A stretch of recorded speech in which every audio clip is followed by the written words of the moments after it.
All right, hey, what's up, everybody? Welcome into another episode of Sports Talk. I'm your host, Nicolo Manzo. Thanks for joining us for another episode here. And I know maybe what you're thinking right now. You're probably thinking to yourself, if you're a sports fan, there's not going on right now. There's not a lot going on right now in the sports world. We have football's over. The NBA is on their all-star break. The NHL is still going, but they're not in the playoffs yet or anything. So for a lot of America, they don't really get interested until the playoffs. But don't worry. Because just think about it. We got baseball coming back in a month. NBA playoffs are around the corner. NHL playoffs are around the corner. We got March Madness coming up. Hang in there for a month or so, or a couple months, and then you'll have baseball, you'll have March Madness, you'll have the playoffs, you'll be set. So what are we going to talk about here today? Well, today we are going to be talking about the state of the NBA. That's what I'm going to call this today, basically, at the All-Star break. Even though it's not really the halfway point, we're pretty well past the halfway point. We're probably about 18 games past the halfway point at this point. This is sort of the ceremonious halfway point. Teams get a break. They get a chance to catch their breath, sort of, and they get a chance to evaluate what they have to do going forward to make their playoff runs, or whether they have to go into a rebuild or whatever, because the trade deadline just happened too. We're going to touch on that. We'll touch on All-Star Weekend, and we'll talk about what's going on in the NBA right now, how the season's unfolded, what's yet to come, and what the future of the league looks like, because a lot was talked about this week regarding the future of the NBA All-Star Weekend. Well, so let's start off before we get into the serious stuff with All-Star Weekend. This year's All-Star Weekend festivities were held at the Staples Center in Los Angeles. Now, I can tell you right now that's really all the media needed was for it to be in Los Angeles. That definitely gave them a lot to write about with the whole Lonzo Ball, LeVar Ball drama out there, as there always is with those two.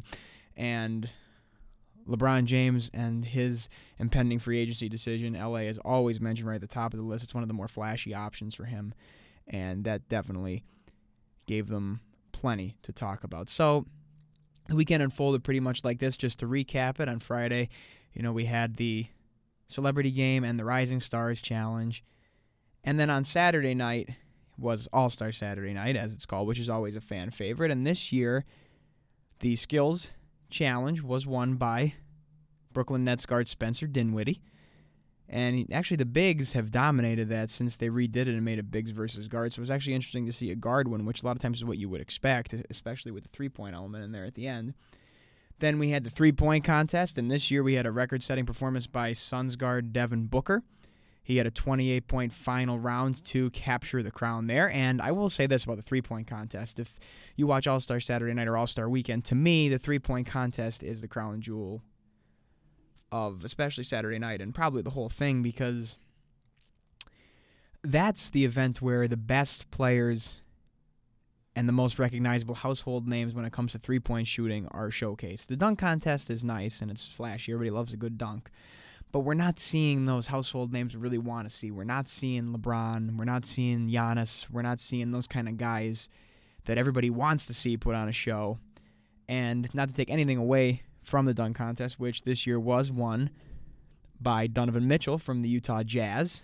He defeated Larry Nance Jr., newly acquired member of the Cleveland Cavaliers there. I think a lot of people felt as though Nance's double-tap dunk there was probably the best dunk of the evening. Dennis Smith Jr. threw down a nice dunk, and the other contestant there was Victor Oladipo. But it was Mitchell who walked away with the dunk contest crown, and he's going to be a nice piece going forward for the Jazz, maybe somebody they could build around, especially after the departure of Gordon Hayward this past offseason to the Celtics.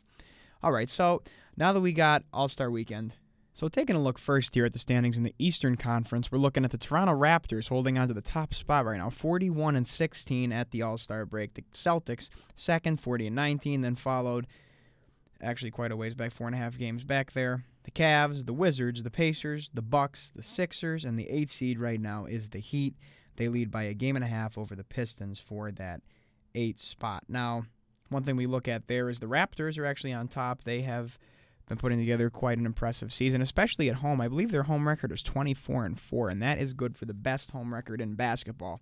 So the Raptors are going to definitely want to hang on to that home court advantage in the playoffs. That's why winning that number 1 overall seed for them has an extra special amount of importance, because they know they've been there before with the Cavs. They've been in those big game situations before, and having home court can never hurt. Now if we move over to the West, the Rockets are 44-13, and they actually hold the best record in the league. So the Warriors do not hold the best record in the league at the All-Star break. That is news in itself right there. but they are only a half game back and in the number 2 seed. Then 9.5 games back from them is the Spurs. Then we have the T-Wolves, the Thunder, the Nuggets, the Blazers, and the Pelicans are a half game up over the Clippers for the 8th seed there. So if we look at it conference by conference, right now it's 30 wins in the East, 31 wins in the West. That's the requirement to make the playoff. Basically, when I look at these standings, what I think right now is this, because this was made a big point of discussion at All-Star Weekend by Commissioner Adam Silver. He suggested, which has been suggested for a while now, that they may move to a 16-seed playoff bracket rather than 8 from the East, 8 from the West. Let's just do the best 16 teams, regardless of conference, and play them seeded that way, so that way you would hopefully avoid having the 2 best teams play each other in the conference championship round, which is what he says he feels is kind of happening recently. And it's okay for that to happen every once in a while, but it can't become a trend every season. Well, I'm starting to think that's the way that things may have to go, because the West is becoming so star-studded that you're going to create a problem, and it's just not really fair to the teams out there that have to grind through that postseason schedule just to make it to even a conference championship or a semifinal. It's not fair to them, and one of the big decisions that'll probably tip it is if LeBron ever decides to go out west in this free agency coming up, then that's probably pretty much it. There's not going to be too much of a debate anymore. You really can't have a debate at that point. You're going to have to restructure and go to 16 teams, and I'm not saying I'm against it. I mean, I am a Cavs fan, so I do have an Eastern Conference rooting interest, I guess. But honestly, I would be for it because I think that's the fairest way to do things, and you have to beat the best to be the best. So I think that's the way it should be done. All right, so now when I look at these playoff brackets or playoff standings at the moment, this is what I think about. I look at, in the East, we have Toronto on top. Like I said, home court advantage essential for them. Then you have Boston, and you have the Cavs. Well, here's what I think. Boston, on paper, probably isn't as good of a team as the Raptors or the Cavs, but they have excellent coaching in Brad Stevens, and Kyrie has seemed to fit fine up there, and their defensive numbers have been very good, both in advanced metrics and points per game allowed. They're right up there at the top in each category. So they look like they're primed to do something. The only issue is, will they have enough talent to carry them over the top? And they're a young team. They're inexperienced, so that's going to be tough against experienced teams like the Raptors and the Cavs. The Raptors are a team that have been there plenty of times. They just haven't ever gotten over the hump. And it's an issue with them of eventually needing to get over the hump soon, or they're going to have to think about looking in a different direction there. And the Cavs, what they did at the trade deadline, I really like. They made themselves a younger team, a quicker team, and they also gave themselves flexibility should LeBron leave in free agency. So really, really nice job there by Kobe Altman, their GM. He pulled all the right strings. He not only made them a contender this year and made them look better for a playoff run this year, but he also gave them that flexibility should LeBron leave, and he did all that while holding on to the Brooklyn Nets pick, which is obviously a highly coveted pick in the draft this year. So props to them. They did a good job, and right now I still think the Cavs are probably the favorite to come out of the East, despite them being in the 3rd position, because they've been there before. I don't know if they've ever been 3rd, but they've definitely been 2nd a few times. So I wouldn't be too worried about that. Looking out west, I mean, the Warriors are going to be the team to beat until somebody beats them. It's their show right now. They've had a 73-win season, which obviously they didn't win the title that year, but then they came back last year with the addition of Durant, and they pretty much just steamrolled everybody. I think they lost once in the entire postseason, so they're the team to beat. Now, the Rockets, I mean, they're looking good right now. They're playing defense, too, actually, so, I mean, the points per game numbers, they're right in the middle of the pack, but the advanced metrics, like them, the overall defensive rating, which if you buy into that or not, that's up to you, but they do favor them in that category. Chris Paul and James Harden, they figure that rotation out there. They seem to be working well together and all that. And D'Antoni, I mean, his offense has largely become the offense of the league now, is looking to prove to everybody that he's not just, not a pushover, not a guy that's just an example for everybody else. He wants to become the guy that is the face of his own offense, which is kind of ironically, he might not be that anymore.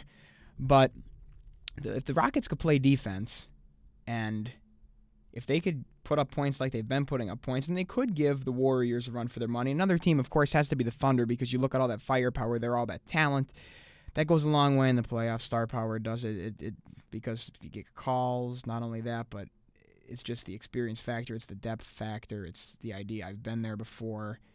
It's those little things that really matter in the playoffs, and experience really helps in that area. All right, really quick, looking forward, because we want to keep this nice, short, and sweet here. Looking forward, I think the whole NBA right now really hinges on a few things, and the number one thing is LeBron's free agency decision. You're going to see a lot of teams are going to change up what they're trying to do as a result of where he goes. A lot of teams are putting their eggs in his basket. The Lakers have freed up a lot of cap room, probably primarily just so they could get George and him in a pitch, and then hopefully LeBron would go there if they could get George too. But yeah, a lot of the league is going to hinge on that moving forward. And what I think, I just kind of laid out for you what I think we could look for in the playoffs moving forward. And you know what, all I could say is it should be very entertaining. We have two Titans, the Cavaliers and the Warriors. Someone's coming to dethrone them. They're trying to knock them off of their pedestal. We're going to see if that could happen. And you could decide if it's better for the NBA if it does or not. I have my opinion, but that'll be a different sports talk. All right, guys, thanks for listening. And make sure you are liking The Woodward on Facebook and you're following us on Twitter and all that good stuff so that you could get all the sports talk you want. And we have another podcast on screen with Dylan Wright. We have lots of original content coming out all the time.